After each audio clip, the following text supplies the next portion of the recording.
தூத்துக்குடி அருகே மாற்று சமூகத்தைச் சேர்ந்த இளைஞரை காதலித்த இளம்பெண் ஆணவ கொலை செய்யப்பட்ட சம்பவம் பெரும் அதிர்ச்சியை ஏற்படுத்தி இருக்கிறது. நெஞ்சை பதற வைக்கும் இதன் பின்னணி பற்றி விவரிக்கிறார் எமது செய்தியாளர் ராமசுந்தரம். தூத்துக்குடி மாவட்டம் கயத்தாறு அருகே இருக்கக்கூடிய மயிலோடை கிராமத்தை சேர்ந்தவர் செல்வம். இவரது மகள் 19 வயது மகள் அபிசெல்வி. இவருக்கு இன்ஸ்டாகிராம் மூலம் சேலம் பகுதியை சேர்ந்த ஒரு இளைஞரோடு காதல் இருந்ததாக சொல்லப்படுகிறது. இந்த நிலையில காதலை கைவிட வலியுறுத்தி அந்த பெற்றோர் அந்த பெண்ணிடம் தொடர்ந்து சொல்லியிருக்கிறார்கள். இந்த பிரச்சனையை அந்த பெண் கேட்காத நிலையில அவரது சகோதரர் சிவஞானமும் தொடர்ந்து இந்த காதலை கைவிட வலியுறுத்தி வாக்குவாதத்தில் ஈடுபட்டு பிரச்சனை நடந்துள்ளது. இந்த சூழலில் நேற்று முன்தினம் மாலையில அந்த பெண் விஷமருந்து அருந்தி தற்கொலை செய்து கொண்டதாக போலீசாருக்கு தகவல் தெரிவிக்கப்பட்டது. உடனடியாக சம்பவ இடத்துக்கு சென்ற கயத்தாறு போலீசார் உடலை கைப்பற்றி பிரேத பரிசோதனைக்காக அனுப்பி வைத்தார்கள். இந்த சம்பவத்தை அறியாத அவர் தாயும் வேலைக்கு போயிட்டு வெளியே தாயும் இந்த சம்பவம் அறியாமல் அங்கிருந்து கதறி துடித்த காட்சிகளும் அப்போது பரபரப்பை ஏற்படுத்தியது. உடனடியாக அந்த பெண்ணின் உடலை கைப்பற்றி உடற்கூறு ஆய்விற்காக மருத்துவமனைக்கு அனுப்பி வைத்தனர். தொடர்ந்து இந்த போலீசாரும் சம்பவம் தொடர்பாக வழக்கு பதிவு செய்து விசாரணையை தீவிரப்படுத்தினார்கள். தொடர்ந்து விசாரணையும் பல்வேறு கோணங்களில் நடத்தப்பட்டது. அந்த பெண்ணுடைய செல்போன் நெட்வொர்க் உள்ளிட்டவைகள் எல்லாம் வைத்து விசாரணை மேற்கொள்ளப்பட்டது.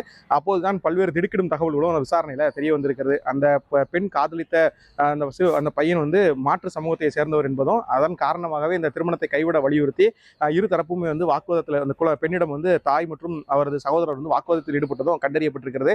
இந்த சூழல்ல தான் அவர் உயிரிழந்ததும் கண்டறியப்பட்டிருக்கிறது. இந்த நிலையில இந்த வழக்கை ஆணவ படுகொலையாக வழக்கு பதிவு செய்து தற்போது விசாரணையை கயத்தாறு போலீசார் தொடங்கியிருக்கிறார்கள். இந்த விசாரணையின் அடிப்படையில் தற்போது அந்த பெண்ணுடைய சகோதரர் சிவஞானம் கைது செய்யப்பட்டிருக்கிறார். மேலும் இந்த கொலைக்கு உடந்தையாக இருந்ததாக கூறி அவரது தாய் எஸ்தரையும் போலீசார் கைது செய்து விசாரணை மேற்கொண்டிருக்கிறார்கள். தமிழகத்தையே உழுக்கக்கூடிய வகையில ஒரு மாற்று சாதியுடைய நபரை காதலித்ததால தூக்கிட்டு தற்கொலை செய்து கொண்டார் என ஒரு பெண்ணை உயிரிழந்ததை தெரிவித்தது தற்போது பரபரப்பை ஏற்படுத்திய சூழல்ல அது ஆணவ படுகொலை என்பது உறுதி செய்யப்பட்டிருக்கிறது. இந்த சம்பவம் தொடர்பாக கயத்தாறு போலீசார் வழக்கு பதிவு செய்து விசாரணையை தீவிரப்படுத்தியிருக்கிறார்கள். அவரது சகோதரர் மற்றும் அவரது தாய் ஆகிய இருவரையுமே கைது செய்து விசாரணை தீவிரப்படுத்தப்பட்டிருக்கிறது. இந்த சூழல்ல இந்த விவகாரத்திற்கு கண்டனம் தெரிவிக்கும் வகையில் தமிழ்நாடு காங்கிரஸ் கமிட்டி தலைவர் செல்வ பெருந்தகை, அதேபோல அஇஅதிமுக பொதுச் செயலாளர் எடப்பாடி பழனிசாமி உள்ளிட்ட பல்வேறு அரசியல் கட்சி தலைவர்களும் இந்த சம்பவத்திற்கு கண்டனம் தெரிவிக்கும் வகையில் தங்களது பதிவுகளையும் பதிவு செய்து வருகிறார்கள். இந்த சூழலில் இந்த சம்பவம் தொடர்பாக உரிய விசாரணை நடத்தப்பட வேண்டும்.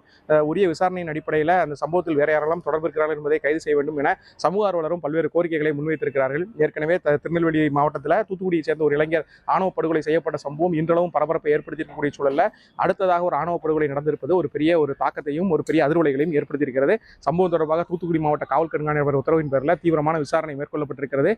தொடர்ந்து பல்வேறு பகுதிகளிலும் இந்த விசாரணையை தீவிரப்படுத்துவதற்கும் அந்த உயிரிழந்த அந்த பெண்ணுடைய இன்ஸ்டாகிராம் உடைய காதலன் யார் என்பதை கண்டறிந்து அவரிடம் விசாரணை மேற்கொள்வதற்கும் போலீசார் திட்டமிட்டிருக்கிறார்கள். தற்போது இருவரையுமே நீதிமன்ற காவலுக்கு உட்படுத்தக்கூடிய பணியில் போலீசார் ஈடுபட்டிருக்கிறார்கள். இனி செல்லும் இடமெல்லாம் செய்தி. தந்தை டிவியின் வாட்ஸ்அப் சேனலை ஃபாலோ பண்ணினா செல்லருக்கும் இடமெல்லாம் செய்தி. இதோ QR கோட் இப்பவே ஸ்கேன் பண்ணுங்க, ஃபாலோ பண்ணுங்க.